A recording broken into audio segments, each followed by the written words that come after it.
Hi everyone, Iona here, welcome back. This is a very quick video on what's in my bag because you may have seen across some of my content right now, there's a lot going on in my bag at the moment and to be honest, I'm in what I like to call the ugly zone.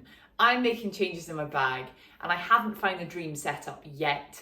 So I'm not at that point where I look at my bag and I go, I love you. I love everything about you. I feel so confident when I take you on the golf course and I know exactly what you're going to do and we're going to be friends from start to finish. Instead, I've gone about making a change in the irons in my bag and it's feeling really, really uncomfortable and I haven't found the right setup. But I thought this is really important to share this part of the journey with you because we all want that dream setup, don't we? And I want that for you. I really hope that you, over this winter period, can find a setup in your bag that you think, yes, I'm going to take on the 2024 season with gusto and it's going to feel great. But we have to go through sometimes this really uncomfortable period where we're trying new things and we haven't quite found the winning formula yet. So here's my golf bag.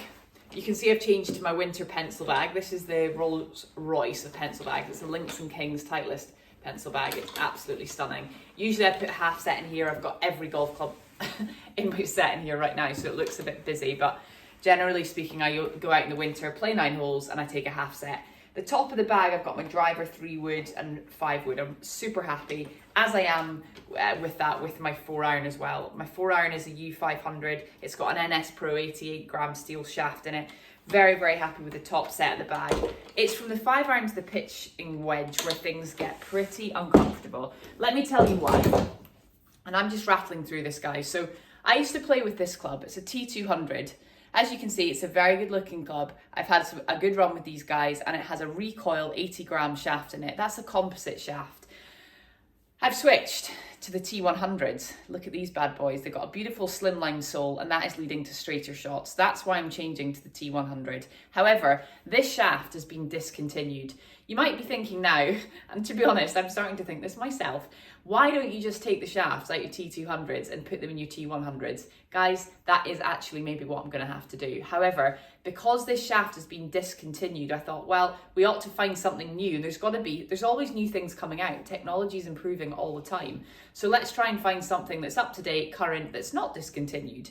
That process is driving me crazy and I've tried quite a lot of things right by now and I still have not managed to find the winning formula. However, thanks to some lovely guys out in Dubai, Ian and Co, from the Golf Pro shop, I found something that I'm close. We are getting closer.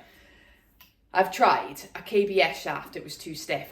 I tried the I-80 steel fibre, it was too stiff and too heavy and I immediately felt like I was getting this strain in the back of my wrist, which is a big red flag for me. So I've gone to something that's a little bit too light, but it is a big step forward in the right direction. It's also the brand Recoil, but instead of an 80, it's a 65, so you can understand that is quite a lot lighter. The problem is they've stopped this 80 range, which is where we have a problem. So listen, we've got a few ideas of how we can tweak this shaft to make it a little bit heavier, and that is what I'm going to do next. So in a week from now, I'm going to report back to you.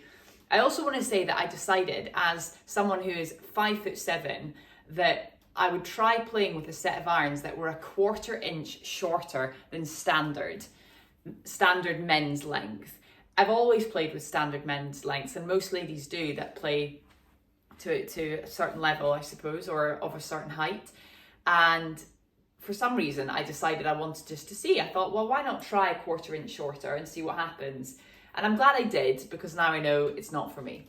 So sometimes you've got to try things in order to know if it's right for you. But what I do know is I like a slightly thicker grip because that also takes my wrists out of play a little bit. So it stiffens up the back of my right wrist, which is a very, very good thing. So listen, guys, it's a work in progress at the moment. As for the bottom of the bag, the wedges, we've got a little bit of a gapping issue, which I'm working on, but I've got my 52 and my 60 degree. The 60 degree is the T grind, which is specifically for links. So again, love to play links through the winter. So, and of course you know about my Tyrolean putter, which is very much a firm fixture in the bag. So guys, listen, that is what's happening in my bag right now. It's not very comfortable, but I just wanted to make this video to share this with you as a reminder that this process of trying to find the right equipment for you is so important.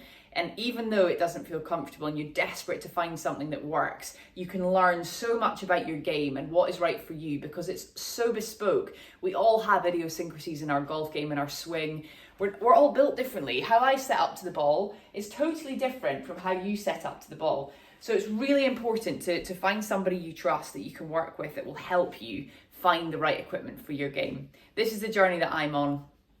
I really hope that you're taking some time this winter to get into your bag, get into the nitty gritty, and if you have any questions at all and you'd like to share what you're going through right now, then drop it in the comments below and I will get back to you. Guys, thanks for watching another video. This has been totally unedited, what's in my bag, and we'll see you next time.